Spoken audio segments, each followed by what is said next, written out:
जय श्री महाकाल दोस्तों। आज एक बार फिर हम एक ऐसे टॉपिक के बारे में जानकारी लेने आए हैं जो आपने सुना होगा, सिद्धि। अर्थात आपने कई लोगों से सिद्धियों का वर्णन सुना होगा और आपने हनुमान चालीसा में चौपाई भी सुनी होगी। अष्ट सिद्धि नवनिधि के दाता, असबर दीन जानकी माता। अर्थात भगवान हनुमान अर्थात रुद्र रूप शिव के बताए गए हैं। उनमें कहा गया है कि भगवान हनुमान जो अष्ट सिद्धि नवनिधि के दाता हैं, वो अष्ट सिद्धियों को, नौ निधियों को देने में समर्थ रखते हैं और दे सकते हैं। तो आपके दिमाग में कई बार यह प्रश्न उठता होगा कि सिद्धियां आखिर कितने प्रकार की हैं, 8 सिद्धियां कौन सी हैं और यह सिद्धि का मतलब क्या होता है, कि होती क्या है सिद्धि, मतलब जो सिद्ध लोग होते हैं वो कैसे प्राप्त करते हैं सिद्धि, सिद्धि का प्रथम उल्लेख कहाँ होता है, सिद्धि क्या थी, इसकी पूरी जानकारी मिलेगी आपको इस वीडियो में। अगर आपने हमारा चैनल सब्सक्राइब नहीं किया है तो आप हमारा चैनल सब्सक्राइब करें, वीडियो पसंद आने पर लाइक करें। अगर आपकी कोई समस्या है, आप या कोई वीडियो जो इस सिद्धियों के बारे में डिटेल में जानना चाहते हैं तो कमेंट में लिखें, हम अवश्य बनाएंगे। तो चलिए शुरू करते हैं। जैसा कि सिद्धि का शाब्दिक अर्थ है पूर्णतः, प्राप्ति, सफलता आदि। यह शब्द महाभारत से मिलता है। महाभारत में उल्लेख होता है सिद्धियों का। पंच तत्व में कोई असामान्य कौशल अर्थात ऐसी विद्या या क्षमता अर्जित करने को सिद्ध कहा गया। अर्थात जो लोग पंच तत्व में कोई ऐसी महारत हासिल कर लेते हैं, जैसे हवा में उड़ना या गायब हो जाना, उन लोगों को सिद्ध कहा गया। और जो उन प्रक्रिया अर्थात जो क्रिया द्वारा उन्होंने ये किया या करा, उनको सिद्धि कहा गया। मनुस्मृति में इसका उपयोग ऋण अर्थात चुकाने के अर्थ में भी किया जाता है। संख्या कार्यता तथा तत्व समास में अर्थात तांत्रिक बौद्ध संप्रदाय में इसकी विशिष्ट अर्थ हैं। तांत्रिक साधनाओं द्वारा अलौकिक शक्तियों का वर्णन अर्जन है, जैसे कि दिव्य दृष्टि, एक ही समय में 2 स्थानों पर उपस्थित होना, आकार का परमाणु की तरह छोटा कर लेना, पूर्व जन्म की घटनाओं को याद कर लेना आदि आदि। तो चलिए बताते हैं, योग सूत्र में कहा गया है, पतंजलि योग सूत्र में ऐसा कि कहा गया है कि अष्ट सिद्धि जो हैं वो सिद्धियों किस प्रकार से प्राप्त किया जाता है। जन्म औषधि मंत्र तपः समाधिता सिद्ध, अर्थात जन्म से, औषधि द्वारा, मंत्र से, तप से और समाधि से सिद्धियों को प्राप्त किया जा सकता है। तो आपने सीखा कि सिद्धियाँ क्या थी। अब बताते हैं 8 सिद्धि कौन सी हैं और इनके पूर्ण जानकारी। जैसा कि हम पहले ही बता चुके हैं कि यह सिद्धियों का वर्णन आपने सुना होगा। तो नंबर 1 आती है आपकी अणिमा, नंबर 2 आती है महिमा, नंबर 3 आती है आपकी गरिमा, नंबर 4 लघिमा, नंबर 5 प्राप्ति, नंबर 6 प्राकम्य, नंबर 7 ईशित्व, नंबर 8 वसित्व।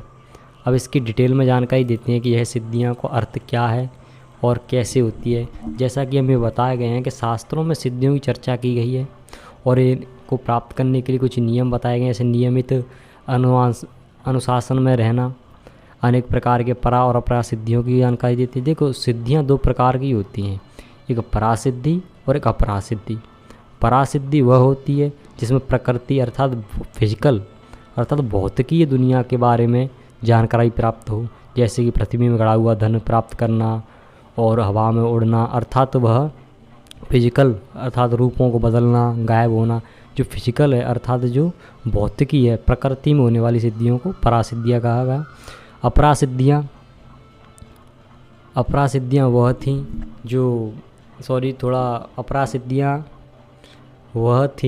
जो फिजिकल थीं, अपरासिद्धियों को फिजिकल कहा गया।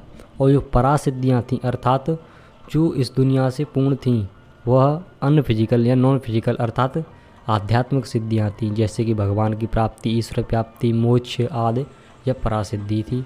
अपरासिद्धियों के उदाहरण जैसे कि आपको इंद्रियों को वश में करना और सभी प्रकार के रहस्य की प्राप्ति करना, संपूर्ण ज्ञान की प्राप्ति करना अपरासिद्धियों का उदाहरण था।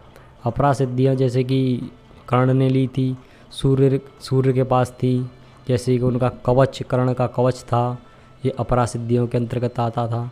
जैसे कि ब्रह्मास्त्र जो प्रकृति में युक्त था, जो प्रकृति को नष्ट कर देता था, सप्तऋषि के मंडल अर्थात जिनकी द्वारा वह अपने कमंडल थे ना सप्तऋषि के, उन्होंने गंगा को संभाल लिया था। तो यह सिद्धियाँ थी वो अपरा सिद्धियाँ थी। अपरा अर्थात वो प्रकृति में उपयोग होने वाली सिद्धियाँ थी, जैसे कि महाविस्फोटक सिद्धि अर्थात जो परमाणु जो दुनिया को नष्ट कर देती थी, जिससे संपूर्ण ब्रह्मांड नष्ट हो जाता था, ऐसी कुछ सिद्धियाँ थी जो अपरा सिद्धियों के अंतर्गत आती हैं।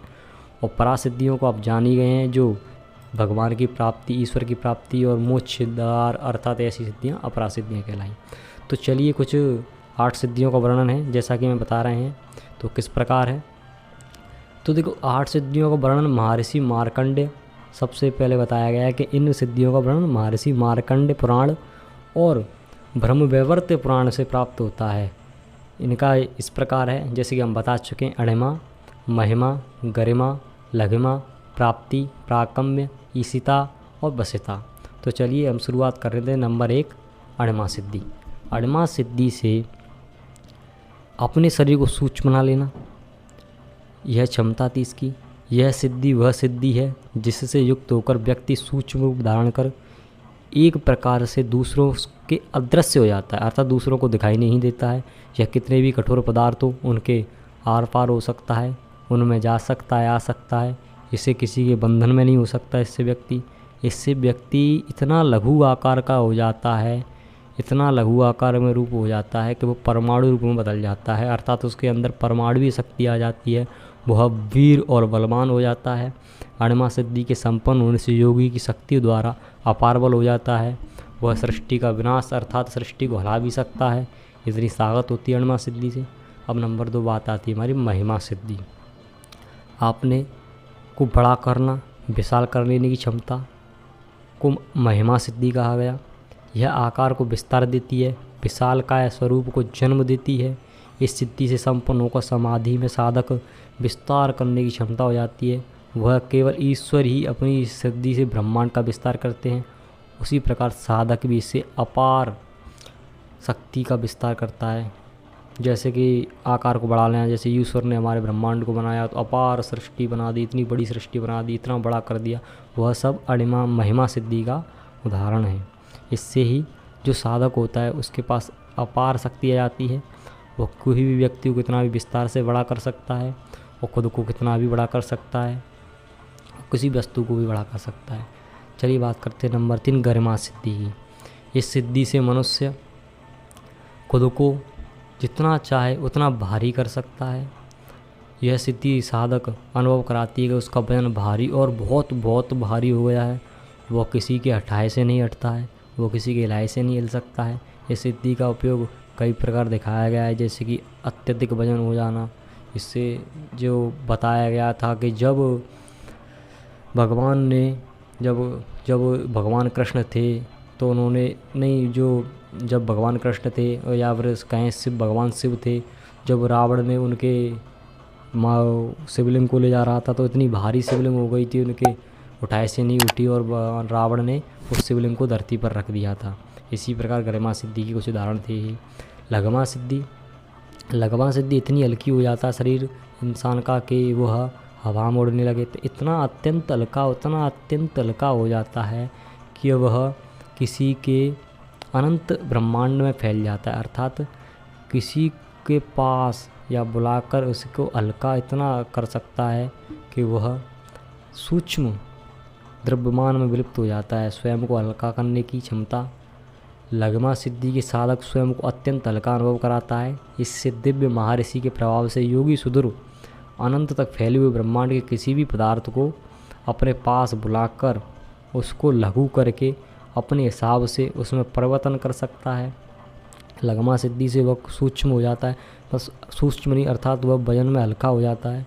और जो साधक है जो लघिमा सिद्धि जिसमें उसने कर ली है, वो इतना हल्का होने से ब्रह्मांड के किसी भी पदार्थ को जो कितने भी अनंत में क्यों ना फैला हो उसको अपने पास बुलाकर उसको इतना हल्का कर सकता है और अपने हिसाब से अर्थात अपने विचारों के माध्यम से वह चाहे जैसा परिवर्तन उसमें कर सकता है। कोई यह साधक खुद भी हल्का हो सकता है, सामने वाले पदार्थ को भी हल्का कर सकता है। अब आती प्राप्ति सिद्धि, कुछ भी निर्माण करने की क्षमता प्राप्ति सिद्धि का उदाहरण है। जो कुछ भी पाना हो या जो कुछ भी मन में वांछित फल हो इससे प्राप्त हो जाते हैं। इससे साधक जिस भी वस्तु की इच्छा करता है वह असंभव होने पर भी उसे प्राप्त हो जाती है। जैसे रेगिस्तान में पानी ही प्राप्त क्यों ना हो, चाहे अमृत की ही प्राप्ति क्यों ना हो, इसी सिद्धि द्वारा ही असंभव से संभव कार्य किए जा सकते हैं। अर्थात वह चाहे जैसे वस्त्र, अस्त्र, घर, महल, अर्थात कई बार आपने देखा होगा कि कई सिद्ध पुरुष अपने अमृत अर्थात अमृत पान करते थे, और जो चाहे वो सदियों जंगल में व्यतीत करने के कारण भी अन्य अन्य प्रकार के भोजन, महलों का निर्माण करना, यह सिद्धि भगवान शिव ने उदाहरण में दिया है। जैसे भगवान शिव ने माता पार्वती के कहने पर सोने की लंका बनाई थी। यह प्राप्ति सिद्धि के कुछ उदाहरण हैं। भगवान शिव को समझना असंभव है, इसीलिए बस बता रहे हैं। प्राकम्य सिद्धि, कोई भी रूप धारण करने की क्षमता प्राकम्य सिद्धि है। इस सिद्धि के सिद्ध हो जाने पर मन में विचार कर मनुष्य अनुरूप परिवर्तन होने लगते हैं। मनुष्य अपने हिसाब से रूप में परिवर्तन करने लगता है। इस सिद्धि से साधक अत्यंत शक्तिशाली शक्ति का अनुभव करता है। इस सिद्धि को पाने के बाद मनुष्य जिस वस्तु की इच्छा करता है वह उसे पाने में कामयाब रहता है। व्यक्ति चाहे तो आसमान में उड़ सकता है, वह चाहे तो पानी में तैर सकता है, वह चाहे तो ज़मीन के अंदर भी चल सकता है, ज़मीन के अंदर धंस सकता है, पाताल में, आकाश में और धरती पर, पानी पर, वह चाहे कहीं भी चल सकता है, उड़ सकता है, और जिस भी व्यक्ति का रूप चाहे वो धारण कर सकता है, चाहे वो देवता ही क्यों ना हो। ईशिता सिद्धि, इस सिद्धि से सत्ता को जान लेता है और उस पर नियंत्रण करना ही सिद्धि का है। इस सिद्धि के प्राप्ति से समस्त प्रभुत्व और अधिकार जमा करने की क्षमता हो जाती है उस व्यक्ति को। सिद्धि प्राप्त होने पर उसके आदेश के अनुसार किसी भी अधिकार ये जमा कर सकता है, वो किसी पर भी अधिकार अर्थात ऑर्डर चला सकता है, वह चाहे राज्य से लेकर साम्राज्य क्यों ना हो। इस सिद्धि के नियंत्रण से साधक इस रूप में परिवर्तित हो जाता है। अर्थात साधक जो बात कहेगा, जिस भी प्रकार की बात कहेगा, वो सब लोग उसकी बातों को मानेंगे। अर्थात इस राजा की तरह वह व्यवहार करेगा। वो जो चाहेगा उस राज्य पर अपना कब्जा कर सकता है, अपने राज्य को जितना चाहे विस्तार कर सकता है, वो सब उसके गुलाम हो जाते हैं। वशीता सिद्धि, जीवन और मृत्यु पर नियंत्रण पा लेना, ये वशीता का या वशीकरण कहा जाता है। अर्थात वशीता सिद्धि को वशीकरण सिद्धि भी कहा जाता है। अर्थात इस सिद्धि से जड़, चेतन, जीव, जंतु, पदार्थ, प्रकृति सभी को स्वयं में वश में कर लेना। इस सिद्धि के संपन्न होने से प्राणी अपने वश में किया सकता, किसी भी चीज़ को वश में कर सकता है। प्राणी को, मनुष्य को, गंधर्व, यक्ष, देवता, मृत्यु, ग्रह, नवग्रह आदि सभी प्रकार की वस्तुओं को वह वश में कर सकता है। यही सिद्धि थी वशीता सिद्धि। और देखिए दोस्तों, अगर आपको हमारा चैनल पसंद आता है तो इस चैनल को सब्सक्राइब करें, लाइक करें। और आपको लगता है कि कोई भी ऐसी जानकारी हमसे छूट गई है, या फिर आपको लगता है कि इसके कोई ऐसी सिद्धि है जिसकी डिटेल में आप वीडियो चाहते हैं, उसकी साधना चाहते हैं, या डिटेल से उनके मंत्रों के बारे में या वैदिक परंपराओं से कैसे उनको प्राप्त किया जाता है चाहते हैं, तो हमारे चैनल को सब्सक्राइब करें और कमेंट में उस सिद्धि का नाम लिखें। देखिए, संसार में कोई भी चीज़ पाना असंभव नहीं है। यह मार्ग कठिन होता है सिद्धि को प्राप्त करना। अगर आप चाहते हैं सिद्धि को प्राप्त करना तो इसके लिए आप में अनुशासन होना चाहिए, नियम का पालन होना चाहिए, सभी प्रकार की घटनाओं से आपको प्राप्त होना चाहिए। किसी का बुरा ना करें, भगवान चाहेंगे तो आपको वैसे ही सिद्धि दे देंगे। अगर आप चाहते हैं सिद्धियों को प्राप्त करना तो इसको पाने के लिए हम डिटेल में वीडियो बनाएंगे, हम बताएंगे आपको। वैसे तो सिद्धियाँ देखो, अच्छे कर्म, अच्छे विचार, किसी की निंदा ना करना, सभी प्रकार के अच्छे कर्म करना और भगवान की नित्य पूजा करना, इनसे ही सिद्धियाँ प्राप्त हो जाती हैं। तो धन्यवाद दोस्तों। अगर आपको हमारा चैनल पसंद आता है तो हमारे चैनल को सब्सक्राइब करें। धन्यवाद।